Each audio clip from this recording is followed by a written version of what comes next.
हमारे वीडियो अंग्रेजी में देखने के लिए फॉलो करें हमारा ही दूसरा यूट्यूब चैनल दृष्टि IAS इंग्लिश।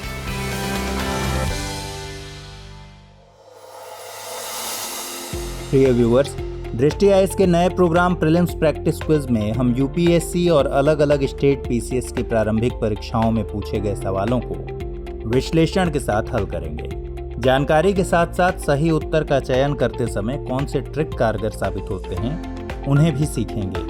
विकल्पों की छंटनी करना, बुनियादी अवधारणा को समझना, तथ्यों और अतिवादी व विशेष शब्दों पर ध्यान देने का अभ्यास करने की भी कोशिश करेंगे। इस कार्यक्रम के तहत हम हर एपिसोड में 5 सवालों को हल करेंगे। टीम दृष्टि द्वारा हाल ही में लॉन्च की गई प्रीलिम्स प्रैक्टिस सीरीज नामक पुस्तक श्रृंखला को आधार बनाइए। इसमें UPSC समेत विभिन्न प्रारंभिक परीक्षाओं में पूछे गए करीब 8 से 10 हजार प्रश्नों का संकलन, उत्तर व विश्लेषण के साथ तैयार किया गया है। इस सीरीज की कुछ किताबें मार्केट में आ चुकी हैं और कुछ आने वाले समय में आएंगी।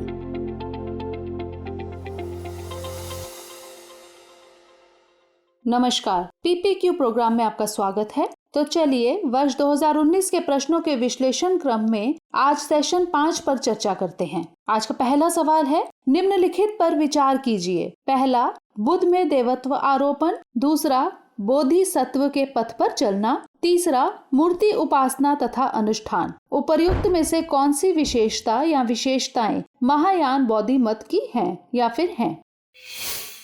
ऑप्शंस हैं A केवल 1, B केवल 1 और 2, C केवल 2 और 3, D 1, 2 और 3। इसका सही उत्तर है D, यानी सभी सही हैं। आइए इसके विश्लेषण पर एक नजर डालते हैं।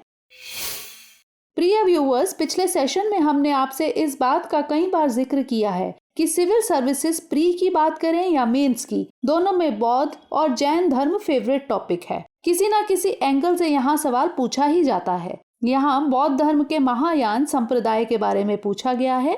पहली शताब्दी ईसा पूर्व के आते आते बौद्ध धर्म के विचारों और उसके विधि विधानों में कई बदलाव आने लगे थे। कश्मीर में जब चौथी बौद्ध संगीति हुई तो बौद्ध धर्म 2 संप्रदायों में बंट गया था, हीनयान और महायान। महायान संप्रदाय में ही बोधिसत्व की अवधारणा विकसित हुई थी। बोधिसत्व उस व्यक्ति को कहा जाता है जो बुद्ध बनने के मार्ग का अनुसरण करता है। महायान में यह भी माना जाता है कि बुद्ध का किसी देवता के रूप में ही अवतरण हुआ है, इसलिए बुद्ध प्रतिमा की पूजा करना और उसके लिए अनुष्ठान करना महायान संप्रदाय का हिस्सा बन गया।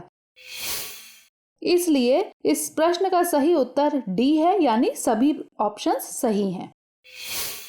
बढ़ते हैं अपने अगले प्रश्न की ओर। गुप्त काल के दौरान भारत में बलात् श्रम विष्टि के संदर्भ में निम्नलिखित में से कौन सा कथन सही है? A, इसे राज्य के लिए आय का एक स्रोत, जनता द्वारा दिया जाने वाला एक प्रकार का कर माना जाता था। B, यह गुप्त साम्राज्य के मध्य प्रदेश तथा कठियावाड़ क्षेत्रों में पूर्णतः अविद्यमान था।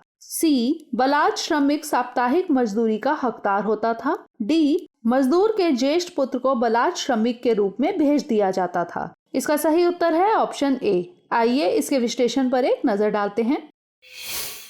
प्रिय व्यूअर्स, गुप्त काल में खेती किसानी करने, खेतों की देखभाल करने और पशुपालन जैसे कामों के लिए बलात् श्रम प्रचलन में था, यानी लोगों से जबरन मजदूरी करवाई जाती थी। उस समय में इसे विष्टि कहा जाता था। गुप्त साम्राज्य के दौरान यह आम बात हो गई थी। इससे पहले के समय में भी इतना बलात् श्रम नहीं करवाया जाता था जितना कि गुप्त काल में। इसे एक तरह का कर भी माना जाता था जिसे जनता अदा करती थी, जो कि राज्य के लिए आय का प्रमुख स्रोत था। कुछ शिलालेखों से यह पता चला है कि विष्टि प्रथा का प्रचलन मध्य प्रदेश और कठियावाड़ से ही शुरू हुआ था। तो इस तरह इस प्रश्न का सही उत्तर है ऑप्शन A। अगला प्रश्न है, किसके राज्य में कल्याण मंडप की रचना मंदिर निर्माण का एक विशिष्ट अभिलक्षण था? ऑप्शंस हैं A, Chalukya, B, Chandel, C, Rashtrakuta या फिर D, विजयनगर। इसका सही उत्तर है D, यानी विजयनगर। प्रिय व्यूअर्स, यह एक स्ट्रेट फॉरवर्ड क्वेश्चन है। फ्रेंड्स, जहां सिंगल फैक्ट ही पूछा जाता है, हमारी कोशिश ऐसी होनी चाहिए कि हम उसे तभी अटेम्प्ट करें जब हम पूरी तरह श्योर हो जाएं। यहाँ आपको एक बात और बता दें, अगर आप यूपीएससी प्रीलिम्स के पिछले सालों के क्वेश्चंस को एनालाइज करेंगे तो पाएंगे कि मंदिर निर्माण के नागर, द्रविड़ और बेसर शैली से सवाल अक्सर बनाए ही गए हैं। कल्याण मंडप की बात करें तो यह मंदिर निर्माण की द्रविड़ शैली का ही एक हिस्सा है, जिसका विकास विजयनगर साम्राज्य में हुआ था। इस समय कल्याण मंडप का बड़ा महत्व था। परंपरा के मुताबिक इसमें दैवीय विवाह भी संपन्न किया जाता था। तो इस तरह इस प्रश्न का सही उत्तर है डी यानी विजयनगर। अगला प्रश्न है, निम्नलिखित कथनों पर विचार कीजिए। पहला, दिल्ली सल्तनत के राजस्व प्रशासन में राजस्व वसूली के प्रभारी को आमिल कहा जाता था। दूसरा, दिल्ली के सुल्तानों की इक्ता प्रणाली एक प्राचीन देशी संस्था थी। तीसरा, मीर बख्शी का पद दिल्ली के खलजी सुल्तानों के शासनकाल के समय अस्तित्व में आया। उपर्युक्त में से कौन सा या से कथन सही है या फिर हैं? ए केवल 1, बी केवल 1 और 2, सी केवल 3, डी 1, 2 और 3। इसका सही उत्तर है ए यानी केवल पहला कथन सही है। प्रिय व्यूवर्स, यह एक फैक्ट बेस्ड क्वेश्चन है। यूपीएससी प्री में अक्सर ऐसे क्वेश्चन देखने को मिलते हैं जिनमें मध्यकालीन भारत या प्राचीन कालीन भारत के इतिहास से कुछ कीवर्ड्स के बारे में पूछा जाता है। बता दें, यहाँ पहला कथन सही है। दिल्ली सल्तनत के समय राजस्व प्रशासन में जिसे वसूली करने का चार्ज दिया गया था उसे आमिल कहते थे। इक्ता प्रणाली की बात करें तो इसकी शुरुआत दिल्ली सल्तनत के राजाओं ने नहीं बल्कि तुर्की शासकों ने इस तरह की संस्था की शुरुआत की थी। दिल्ली सल्तनत के समय खलजी और तुगलक शासक कुछ विशेष भू क्षेत्र की देखरेख के लिए गवर्नर नियुक्त करते थे। ये गवर्नर सैन्य कमांडर होते थे और जो भूमि उनके नियंत्रण में दी जाती थी इसे इक्ता कहते थे, जबकि इन सैन्य कमांडरों को इक्तादार या मुक्ति कहा जाता था। कुछ इसी तरह की व्यवस्था मुगलों के समय भी थी जिसे जागीर कहते थे। इन मुक्तियों की ड्यूटी थी कि वे सैन्य अभियानों को लीड करें, इक्ता में कानून व्यवस्था बनाए रखें। लास्टली, मीर बख्शी पद की बात करें तो इसकी शुरुआत दिल्ली सल्तनत के टाइम पीरियड में नहीं बल्कि मुगल काल में हुई। दरअसल मुगल प्रशासन में रिकॉर्ड संभाल कर रखना एक बड़ी चुनौती थी। मुगल काल में जो कोर्ट राइट्स होते थे, मीर बख्शी उनकी टुकड़ियों के पर्यवेक्षण का काम करते थे। इन कोर्ट राइट्स को वाक्यांविस कहा जाता था। तो इस तरह इस प्रश्न का सही उत्तर है ए यानी केवल पहला कथन सही है। बढ़ते हैं अपने अगले प्रश्न की ओर। निम्नलिखित कथनों पर विचार कीजिए। पहला, संत निम्बार्क अकबर के समकालीन थे। दूसरा, संत कबीर शेख अहमद सरहिंदी से अत्यधिक प्रभावित थे। उपर्युक्त में से कौन सा या से कथन सही है या फिर हैं? ए केवल 1, बी केवल 2, सी 1 और 2 दोनों, डी ना तो 1 ना ही 2। इसका सही उत्तर है डी यानी दोनों ही कथन गलत हैं।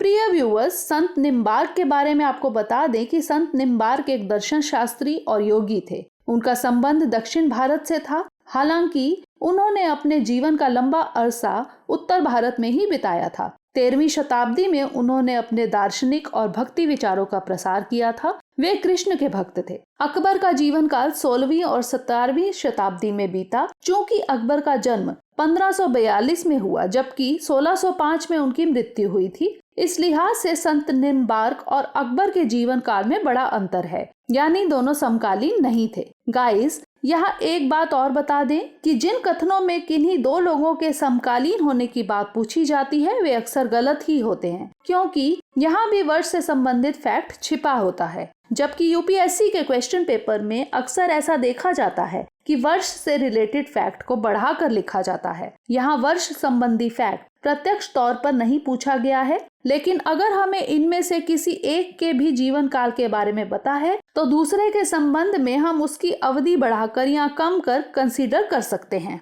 अब हम दूसरे स्टेटमेंट पर आते हैं। संत कबीर की बात करें तो वे भारत के एक महान कवि संत थे। वे निर्गुण भक्ति धारा से जुड़े हुए थे, यानी किसी भगवान के बारे में वे भक्ति का प्रसार नहीं करते थे। 15वीं सदी के आसपास संत कबीर का भक्ति में जीवन बीता था, जबकि शेख अहमद सरहिंदी की बात करें तो 17वीं सदी के दौरान हरियाणा में उनकी सक्रियता देखी गई थी। सो गाइस, यह साफ है कि संत कबीर की भक्ति आंदोलन 15वीं सदी के दौरान रहा, इसलिए यह कहना गलत होगा कि वे शेख अहमद सरहिंदी के विचारों से प्रभावित थे। तो इस तरह इस प्रश्न का सही उत्तर है डी, यानी दोनों ही गलत हैं। ये था आज का सेशन। मिलते हैं अगले सेशन में नए प्रश्नों के साथ। तब तक के लिए धन्यवाद।